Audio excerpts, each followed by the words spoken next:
Bonjour chers internautes et bienvenue sur la Une Visuelle. Aujourd'hui nous avons le plaisir d'accueillir une jeune artiste, une figure emblématique du slam sénégalaise. Elle s'appelle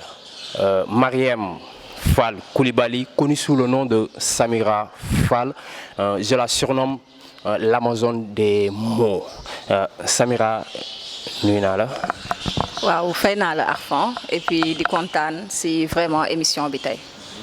tey mën nañu xam est-ce que mën nga dellu si tuuti et nous faire savoir que xamal ñu tey lan moo la pousse à faire du slam. D'accord bon man maa ngi commencé le slam en début 2014 mais je commence bi may def poésie maa ngi amoon 13 ans laa commencé di bind ay poèmes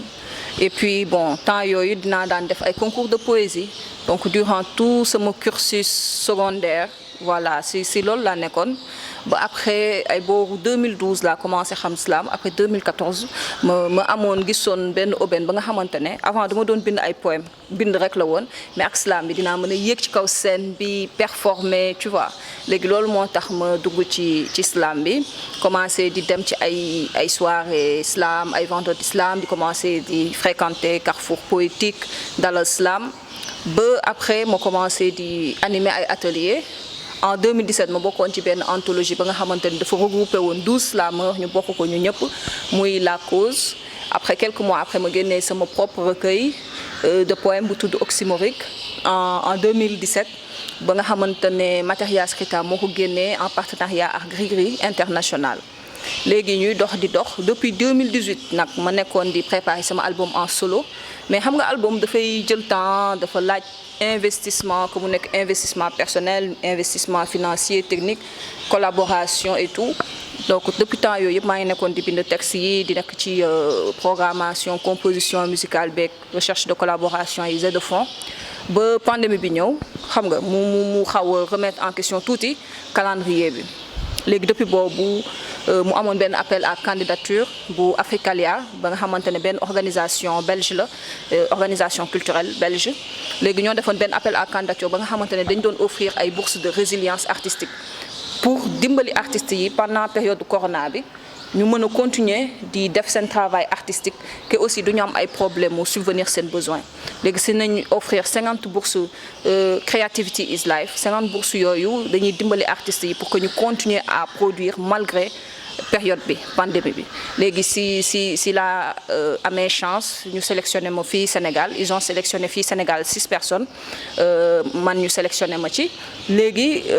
loolu moo tax ma produire sama premier EP bu tudd Intro que projet boobu c'est sous 2 formats dafa am format podcast ba nga xamante ne moo gën a gudd ba nga xamante ne lépp dama ko ci expliquer ak processus bi xam nga artistique beeg yëpp ak EP ba nga xamante ne son yi ma utiliser ci podcast bi laa génnee ci EP bi c'était benn moyen la woon pour man tey jii nii comme que depuis boobu ba tey maa ngi travailler ci album bi ma mën a génnee benn affaire gars yi mën ko déglu en attendant donc noonu la demee daal. et là après la sortie de ton recueil muy Oxymorique tout récemment génne nga benn EP Intro et pourquoi le choix d'un EP et non pas un album. non comme ni ma la ko expliqué album bi maa ngi ciy liggéey depuis 2018 maa ngi nekk di job ci album bi vraiment avancé nañ ci lu bare projet bi taxaw na y a même des partenaires et tout mais pandémie bi moo yàq calendrier bi vraiment et donc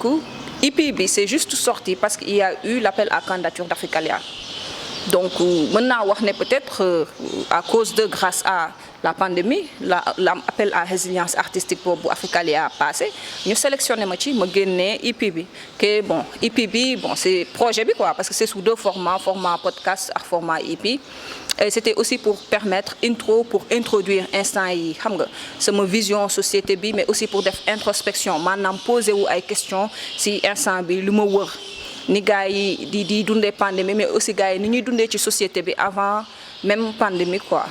et aussi pour poser sama regard introverti maanaam sama gis-gis man ci wàllu bopp en tant qu'artiste donc loolu la woon que Intro aussi da di chaque lettre ou son bi dafa composer titre bi maanaam I bi mooy premier titre bi Intro deuxième bi mooy Noir sur blanc troisième bi Tambourin de mon cœur quatrième bi Ras-le-bol cinquième bi Outil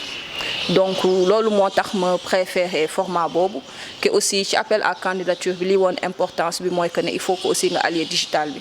et c'est dans ce cadre là aussi mu mën a mettre en place sama site muy www.slamira.com mu nga xamante ne soo si duggee di nga am information Samira yëpp que aussi di nga mën a déglu podcast bi wala déglu EP bi donc affaire bi loolu la mais dañoo génne ay quelques formats physiques pour partenaires yeeg xam nga yenn médias yi quoi waaw. Là on va revenir sur Intro. Et sur Intro il y a un des morceaux titres un des morceaux yi nga xam ne bokk na ci projet bi muy Témoin de mon cœur et là on sent que vous dénoncez mooy société sénégalaise lu ñuy dund avec les réseaux sociaux internet tey nit day xawi sutura moromam sur internet.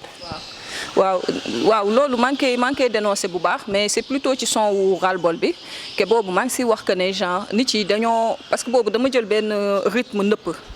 ndëpp bi nañ tëggaat vraiment ak guitare ak kora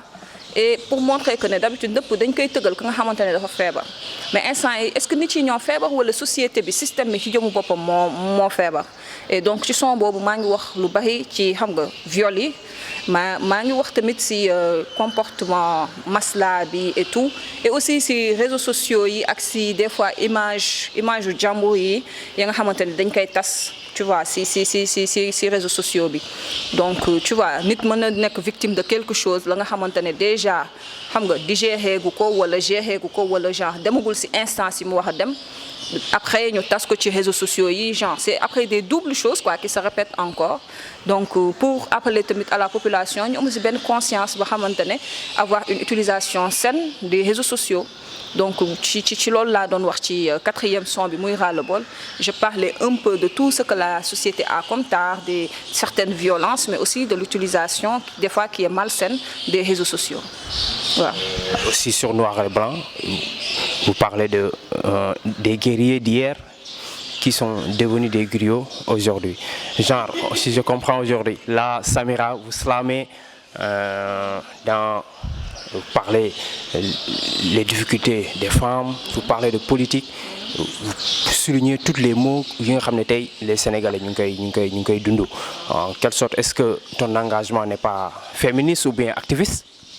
waaw man je pense que sama engagement avant tout il est humaniste c'est pour que tey jii ñun ñaar ñu xool ñëpp la nga xamante ne mooy jëmale sañu dëkk sañu monde kanam ñu def ko parce que tey jii nous sommes dans une ère ba nga xamante ne nous sommes dans un village planétaire benn virus mooy jóge fee Wuhan benn dëkk ba nga xam ne mosuma fa xaw moo ne sax existé na mu ñëw bousculer sañu quotidien nous sommes interconnectés quoi dëkk yëpp dañu interdépendant léegi si noir sur blanc maa ngi wax que ne vraiment engagement bi des fois dafay rax leneen mooy que ne tey jii am na benn poste ba nga xamante ne su ma ko amee sama discours dafay changer wala li ma daan bañ tey mën naa ko nangu ëllëg et loolu ça s'appuie sur des exemples clairs et nets ya nga xamante ne gis nañ ko fii ci paysage politique wala médiatique sénégalais et même au-delà de ça corruption bi chaque jour benn scandale bu bees ak aussi tu vois le manque de savoir des priorité ici au Sénégal xam nga ak li ñuy dund ñëpp xam ne tey jii au XXIe siècle am na ci ay régions yi nga xamante ne du Sénégal soo fa demee y a des femmes qui meurent en couche sur des charrettes xam nga ya nga xamante ne foofu y a pas waxuma la hôpital sax mais est-ce que district sanitaire am na fa ils font des kilomètres à pied pour am ndox tu vois donc loolu c'est des choses yi nga xamante ne c'est avéré le masla sénégalais il est de plus en plus difficile de se soigner ici au Sénégal les inondations beaucoup d'autres choses yi nga xamante ne c'est des choses dama ci teg sama bët après j'ai essayé de poétiser et puis de mettre tout ça dans un texte de slam quoi et c'est vraiment loolu la nga xamante ne chaque jour soo génnee da nga koy gis fii nii waaw. Donc Samira vous poétisez pour le changement. Exactement mais bon oui mais c'est quand même un peu prétentieux mais waaw comme c'est ras-le-bol bi maa ngi koy wax parce que le fin bi loolu la je poétise les possibles je poétise l'impossible. C'est-à-dire que ne xam nga Fatou Diom daan na wax ne écrire c'est d'abord le premier aveu d'impuissance parce que soo demee ba gis benn affaire nga jël sa bic bind c'est que leneen lu dul bind peut-être instant yooyu mënoo ko ci tu vois donc je poétise le possible et l'impossible parce que bëgg naa tey jii li may wax yëpp mu am benn impact ba nga xamante ne dina mën a permettre à un changement je veux contribuer donc du coup au changement waaw. Et là si je vous comprends bien tey ce combat c'est apporter yow ak si li ngay yëngu mooy la musique di proposer des solutions. Proposer des solutions bon déjà faire voir aux gens les problèmes parce que loolu mooy souci bi c'est-à-dire que depuis le début il y a beaucoup de choses qui se passent ici mais les gens ils sont axés sur le folklore et puis on les endort très facilement tey jii su amee benn scandale ba nga xamante ne ça éclate da ngay gis ne à côté il y a un petit truc vraiment futile wala folklorique ba nga xamante ne après les gens sont détournés sur ça et ils n'ont plus le temps de réfléchir véritablement si scandale bi am léegi nii ba nga xamante ne c'est ça véritablement le scandale nous sommes dans une société ba nga xamante ne on est beaucoup dépassé par le buzz et dafa dem ba nekk benn engrenage ba nga xamante ne les gens dañ leen di anesthésier quoi comme si noir sur blanc manqué dañ leen di anesthésier ba problème dëggantaan yi gisuñu ko genre tu fais de ton voisin ton ennemi alors que voilà ensemble vous pouvez changer beaucoup de choses dans la cité donc affaire bi loolu la c'est même pas d'apporter des solutions mais que les gens arrêtent de porter des œillères déjà et qu'ils puissent voir et analyser les problèmes qu'ils ont en face d'eux et puis susciter l'esprit critique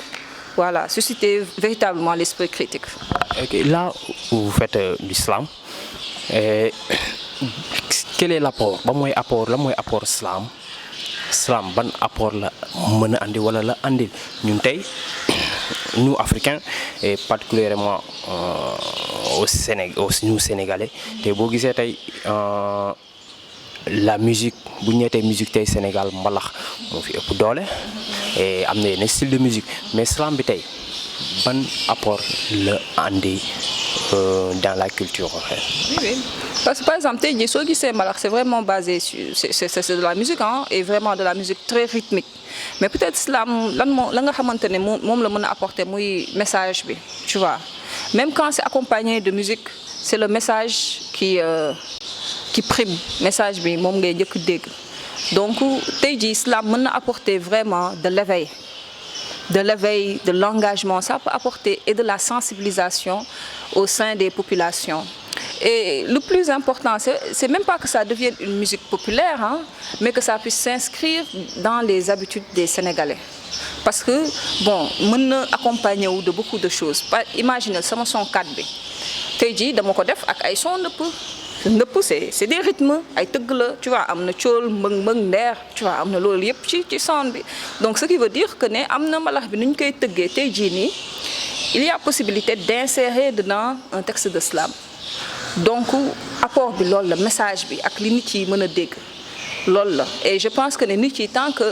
ñu ngi leen di andil message bi ñoom ñu dégg ko dina am un impact à court ou bien à long terme ci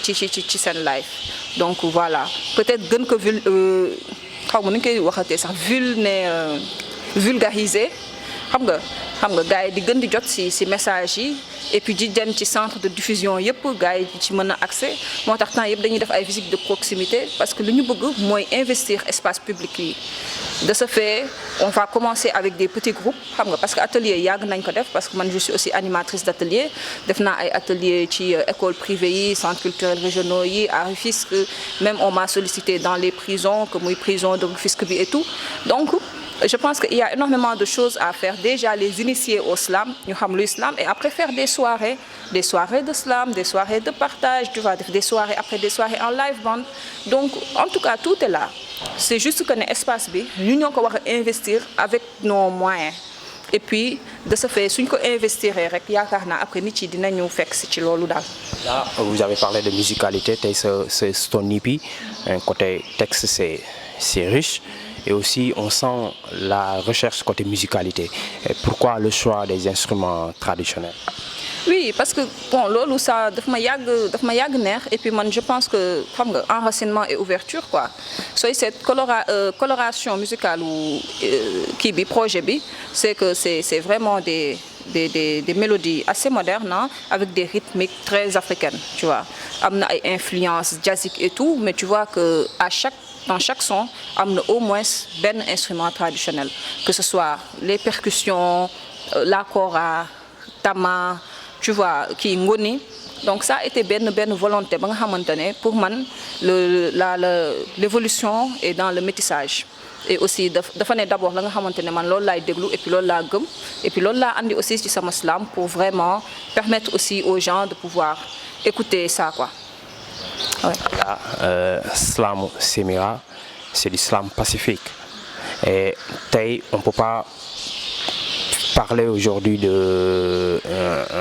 comment dirais-je mënuñu def suñu émission sans pourtant parler de ce qui se passe actuellement mooy l'immigration clandestine. Toi en tant que slameur lan nga gis et quel est ton point de vue sur ça et s'il y a quelque chose à conscientiser pour la jeunesse sénégalaise. waaw immigration clandestine bi moom daf may ramener ci sama titre 5 bi rek mooy outil nga xamante ne ci projet bi am na ci son ba nga xamante ne damay traité ci immigration clandestine bi parce que dama jël benn phrase Baudelaire ba nga xamante ne dafa ne homme libre toujours tu chériras la mer. Mais léegi gars yi dañuy nekk en face de la mer yow tu as envie da nga ko def sa adversaire de la combattre et puis pour dem ci yeneen contrée mais il faut savoir que ne tey jii nous sommes si nous étions aussi libres que ça parce que c'est un droit le voyage am nga droit voyager. Donc moi je pense que il faut mettre en place des systèmes yi nga xamante ne ñëpp dinañ ci gis seen bopp parce que ku dem ba naka tayle sa bakkan pour xam nga dem feneen c'est qu'il y a un problème. Il y a un problème au niveau de la jeunesse mais il y a un problème aussi au niveau de nos gouvernants parce que actuellement le taux de chômage est tel que xale yi les jeunes naa xale yi sax comme si man c'est là beaucoup ils n'ont plus d'espoir. Man démb maa ngi doon regarder benn interview ba nga xam ne après daf ma jaaxal quoi parce que gars bi dafa ne genre benn rescapé la mais nee na suba su gisaatoon dafay demaat kon bon il y a plus amatul différence entre du affaire wu genre kii dafa bëgg dem wala dafa bëgg toog mooy que ne dundam ba fii amatul sens ba dem rek la gis ke loolu jaral na ko bakkenam ke loolu genre dara du ay discours ñoo ko mën a changer quoi man je pense que ne normalement aussi ici on doit faire de telle sorte que si les jeunes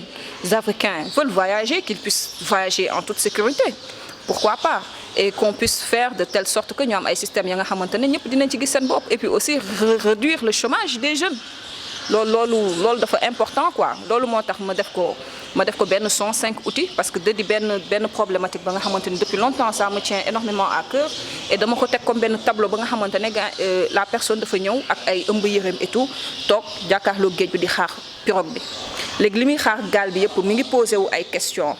genre fu mu jëm li mu fay defi sax genre même xaalis bi mu fi am dum si profito parce que ñi nekk fii genre ñoo ciy gën a profito comme moom parce que dafay tey les dundam àddunam et tout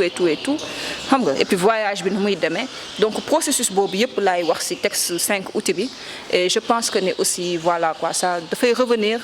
au goût du jour même si bon voilà quoi man affaire bi ça m'a énormément touché naufrage bi ça m'a énormément touché mais je pense que ne actuellement les problèmes sont vraiment multiples et il serait bien que gars yi mën ko identifier et jéem ko saafaraal. Et là, quelles sont yan mooy say perspectives après la sortie de ton EP et quelles sont les perspectives yan projet ngay waajal après. waaw xam nga EP bi dafa génn ci benn contexte bien particulier ba nga xamante ne ça s'est fait dans le cadre de la pandémie génn ci pandémie génn de manière digitale gars yi commencé que streamer et tout xam nga nekk en ligne mu am quelques physiques ya nga xamante ne moom nañu jox yenn structures yi partenaires yi ak yenn médias yi. Donc la suite logique c'est vraiment de faire le média tour et après d'investir les espaces publics comme ni ma la ko waxee sànq que ce soit par le biais d'ateliers mais aussi par le biais de soirées et de live tu vois donc ci tant que yooyu nañuy dox te xam naa ni d'ici peu calendrier bi su gënee leer parce que là on est en train de lier des partenariats yi nga xamante ne macha allah ñu ngi ciy gis suñu bopp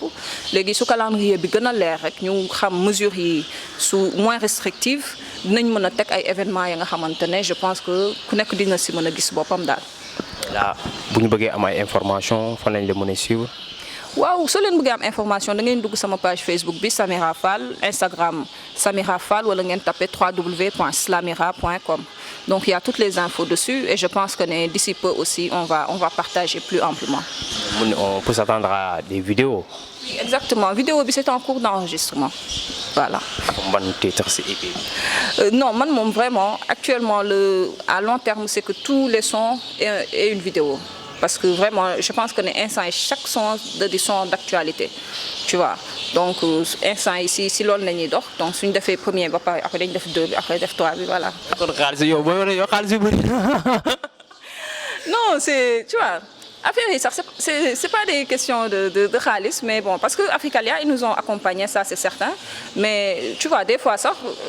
c'est aussi les collaborations et les partenariats. Il y a certains partenaires, ils sont peut-être beaucoup plus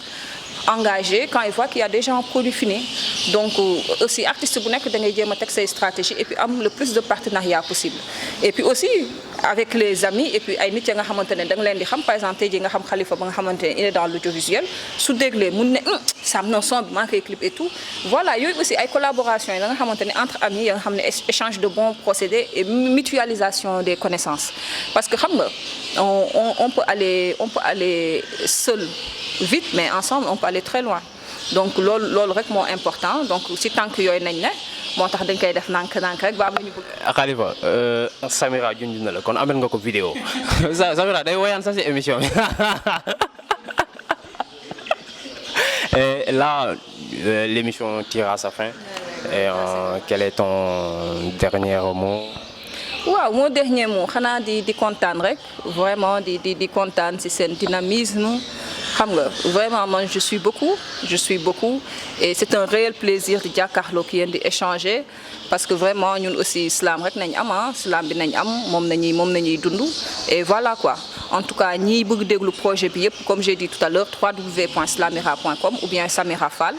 et voilà ñu jot ko. En tout cas man c'était un plaisir. Chers internautes de la Une Visuelle, vous qui nous suivez, c'était un plaisir de partager ces moments avec Samira Fall. Nous vous donnons rendez-vous pour un prochain numéro d'Urban Face.